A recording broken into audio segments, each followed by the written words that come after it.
tonight on DC News Now. We're about to reach another level of this heat wave going into the weekend. We'll let you know how long this excessive heat sticks around. Staying in the shade, making sure I have umbrellas for my guys. And some braving the heat, how people working outdoors are staying cool. Plus, we're stretching your dollar how you can save on energy bills while staying cool. And something for everyone. We have everything from age 0 to 100 and beyond. A look at family-friendly programs being offered at the Museum of Natural History. You're watching the station covering all of the DMV. This is DC News Now.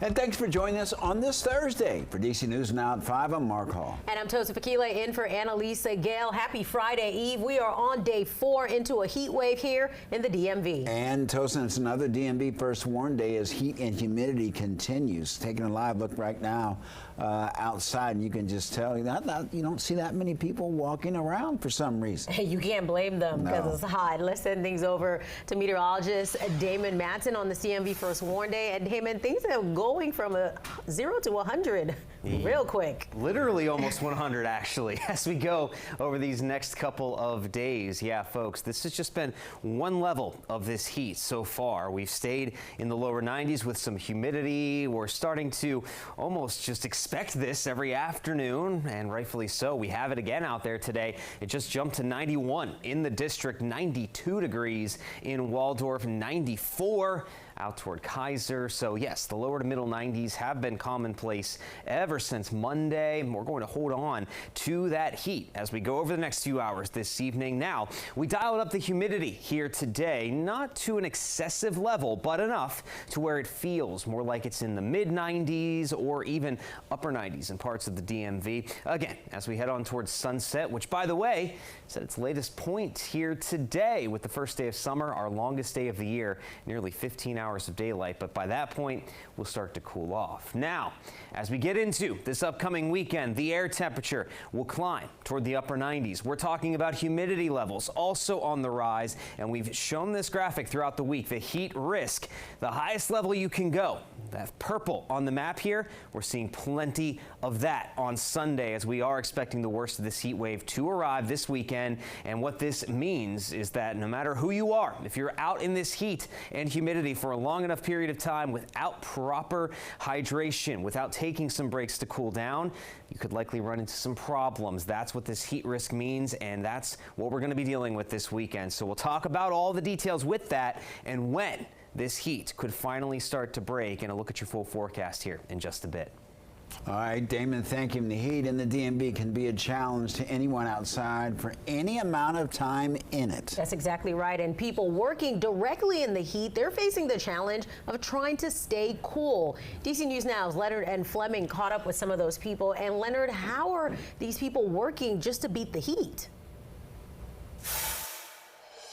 Well, these workers, they say it's brutal out here, but they're drinking lots of water and they're finding shade whenever they can. Being outside in the heat is too much for many, but not for Thomas Lee Waddell. Because I'm too cool to be hot. Waddell does car and tire shines for Flagship Car Wash in District Heights, Maryland, and is out in the heat all day. He takes pride in his work. And when I get hot, I got my agua, my Españols, and I got shade.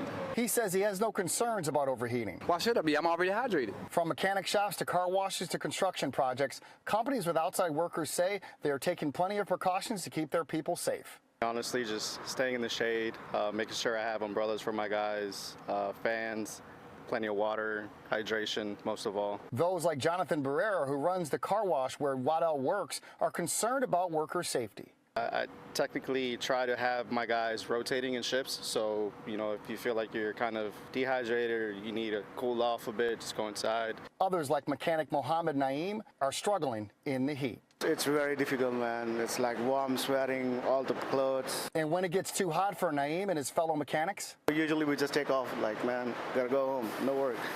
We can't work at the heat. Given that it's going to be even hotter going into the weekend, some employers, they tell me that they will be giving reduced time off of work for their employees. But the key is staying hydrated. Reporting in Southeast, Leonard N. Fleming, DC News Now, Back to you. Leonard, thanking. With all the heat, Metro is altering customers that are restricting speeds of Metro trains, and they say that they're alerting customers. They say that rail temperatures are above 135 degrees, and extreme heat can expand the rails. And for safety, trains are now running at 35 miles per hour. And for more weather news to keep track of all the extreme heat and the latest temperatures, visit our website. Just scan the QR code on your screen or go to dcnewsnow.com and click on DMV Extreme Heat under the Weather tab. And new tonight, Councilman Matt Furman says he shares in people's frustration over the Wilson Aquatic Center that hasn't opened yet. He shared a statement from the Department of General Services, which says a leak was recently discovered during the pool refilling process. They say plumbing repairs began yesterday morning. DGS, which is responsible for the pool's maintenance, could not provide the community with a reopening date, but they say they are working diligently to resolve the issues as quickly as possible. Furman toured the Aquatic Center last month and was hoping it would already be open. And several homes are without water in Montgomery County after a water main break earlier this morning. Officials say it happened in a community near White Flint Park on Orleans Way in Bethesda. Officials say several homes in the area had low water pressure or no water at all. Well, police in Prince George's County have arrested a man connected to a shooting at a youth football game in Oxon Hill over the weekend. The suspect, 29-year-old Dewan Minifield. Police say Minifield and the victim, 33-year-old Christopher Mosey, had a dispute before the shooting. A second victim, a child, was shot. They have non-life-threatening injuries. Minifield is charged with first and second-degree murder. A Hyattsville woman has been indicted in a November crash that killed 2 children near Riverdale Park Elementary School. Olga Jimenez is facing several charges, including negligent manslaughter. Now, in November, 5-year-old Sky Sosa and 10-year-old Shalom Mba were hit by a car in the crosswalk just steps away from the school. The children later died at the hospital. Police in Prince George's County are investigating a shooting at a pool party that happened Wednesday night. DC News Now's Tiger Munn has the latest. Police are back on scene Thursday after a person was shot at a pool party on the 6200 block of Glendale Road. Police tell DC News Now that the victim is in stable condition, but questions remain for the party itself. They tell us that the party was advertised on social media by people who live at the home. Media Relations Manager Brian Fisher for the police department talked about the dangers of advertising house parties. And I can tell you from personal experience that it is not something that I would endorse, because once the word spreads, people come from near and far to be part of this celebration. Police are currently looking into how many people attended the party and if the owners had the proper permits. Reporting in Glendale, I'm Tiger Munn, DC News Now. All right, Tiger, thank you. To Virginia, where the race for U.S. Senate in the Commonwealth is set. Senator Tim Kaine is running for his 3rd term. He is the Democratic nominee. He'll face Republican candidate Hung Cao. Now, Cao, a Navy veteran, won the Republican nomination on Tuesday. According to Cao's campaign website, he came to Virginia in 1975 as a refugee from Vietnam. One political analyst says even with a service background, Cao going up against Tim Kaine could be tricky, considering he's never held political office. Now, we have seen some newcomers break through, most recently, Glenn Youngkin in 2021. But again, that was a sort of particular set of circumstances that helped him along with that campaign, and he had a tremendous amount of resources. Maybe Hung will get those kinds of resources this year, but you need a lot. The last Republican to hold a Senate seat in Virginia was George Allen in 2000. Developing now, D.C. police investigating the deadly shooting in the Northeast. It happened on the 4400 block of Hunt Place. D.C. News Now's Yamari Sase has more. Yeah, many neighbors here on Hunt Place in Northeast say they were surprised when they learned that someone was shot and killed in their very own neighborhood. And many of them say they're frustrated with the violence across the district. I'm upset. I don't like it. It's too much, and it's unnecessary killing. Detectives spent hours here on Hunt Place in Northeast investigating a deadly shooting. Around 3 a.m., police arrived on the scene and found a man suffering from gunshot wounds. After EMS tried to save him, he died at the scene. Loved ones tell us the victim was in his 20s and was a very calm, loving person. A woman who lives in the neighborhood who did not want to be identified for safety reasons says it's a quiet area, but she's fed up with the senseless gun violence happening across the district. It just don't make no sense why there's so much shooting and so much killing. It just don't really make no more sense, and I'm sick of it. They need more police patrolling the neighborhood, especially from 12 to 3 in the morning. Now, if you have any information, you are encouraged to call DC Police. For now, reporting in Northeast, I'm Yamarie Sase, DC News Now. Yamarie, thank you. And new in Northern Virginia, a new butterfly garden now open at Met Park at Amazon's HQ2.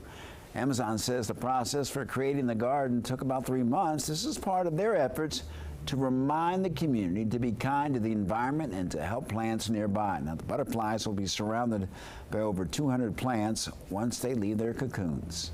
We designated a certain area in our park to be an area that the community can come and enjoy and have a dedicated area that's only for butterflies, whereas the rest of our park is all native planting. There's a lot going on. Visitors will see 10 different butterfly species in the garden. It's open daily from sunrise to 30 minutes after sunset. Well, new this afternoon, the FBI investigators say that they found the suspect in 2 Virginia murders with new DNA evidence almost 3 decades later. DC News Now's Randy Bass is breaking down the big discovery.